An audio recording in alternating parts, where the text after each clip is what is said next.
New Jersey Democratic Senator Bob Menendez is vowing to continue working in the Senate after he and his wife were indicted on federal bribery charges. But the senator is now facing pressure to resign from a growing list of lawmakers and officials from his own party.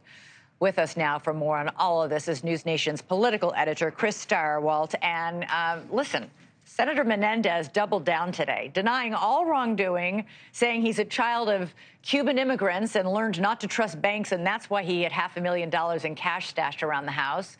He didn't explain the $100,000 worth of gold bars or the Mercedes convertible in the driveway. I mean, it was pretty amazing. It's a comfort to him just to have that Mercedes convertible around. It always makes him feel better in uncertain times. Look, he's not a very sympathetic figure by any stretch of the imagination, but think of it this way for Senator Menendez. There was a time when his near brushes with scandal, remember, a hung jury was all that kept him from being convicted of a previous set of unrelated charges of a similar nature. The difference this time is that Democrats are making a really big deal, a very serious case against Donald Trump as being too corrupt to be president again, that his criminal offenses and his violations, his corruption in office is too serious for the United States to deal with again, which makes Bob Menendez an unaffordable luxury for Democrats, especially with a Democratic governor in New Jersey ready to appoint a Democratic replacement for Menendez. So Menendez, like sort of Hunter Biden is in the same situation, what might have been indulged by his fellow partisans in a different time is unaffordable now, and so the hammer comes down. Yeah, it's interesting, though. He doesn't sound like somebody who's going to be pushed. I mean, you can see on the full screen, whoops, it just went away. But you could, just a few minutes ago, we had a full screen of all the people who are calling for him to resign. Senator Sherrod Brown joined the, John Fetterman as two of his Democratic Senate colleagues. Governor Phil Murphy, but nobody can force him to do that. He has every right to hang on until he's convicted, right? Well, back when Bob Menendez was just knee-high to a pork barrel, long ago in 2002, there was a New Jersey senator named Bob Torricelli. They called him the Torch, and he gave a speech just like the one that Bob Menendez gave. And he said, these charges they will not stand. I'm running for re-election. I will do it. And you know what he did? 5 weeks before the election, he dropped out. Frank Lautenberg was appointed into that race. He won the election and won the Senate seat. We have precedent for this in New Jersey. There is leverage that Menendez has against prosecutors as long as he holds that Senate seat. Yeah, so he can say to the U.S. Attorney's Office, hey, you want me out of here, what are you going to give me? So this can all be part of the plea bargain.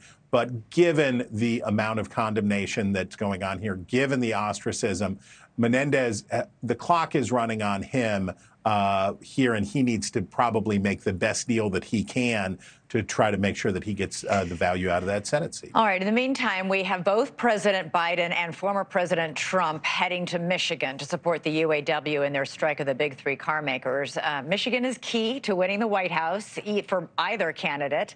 And the UAW endorsed Biden in 2020, but so far has yet to announce it will endorse him in this election. So there's a lot at stake for both men. So Biden's going for the union endorsement, and he's going for union support. Trump is going for vibes, right?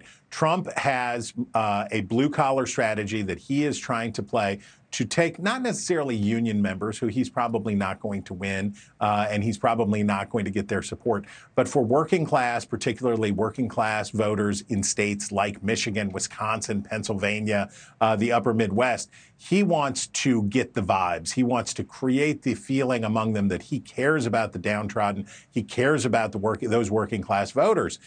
So they're both going to the same place to talk about the same thing, but they're talking to very different groups of voters. Yeah, 24 hours apart. Okay, very quickly, before you go, what do you make of Governor Newsom and Governor DeSantis announcing today they will debate each other on Fox News? Well, Ron DeSantis needs to do something because it ain't working, whatever it is that he's doing. Newsom is trying to look like the heir apparent, to look like the next guy for Democrats, whether that be if Joe Biden has to step aside this time or for 2028, trying to get ahead of Kamala Harris. He's basically an official surrogate for Democrats at the Republican debate. So I guess this works for both of them. I really understand why Newsom's doing it. I'm not as clear on why DeSantis is doing it.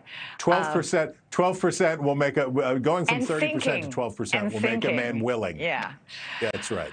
Thanks so much for watching. Go to joinnn.com to find NewsNation on your television provider. And don't forget to click the red subscribe button below to get more of NewsNation's fact-driven, unbiased coverage.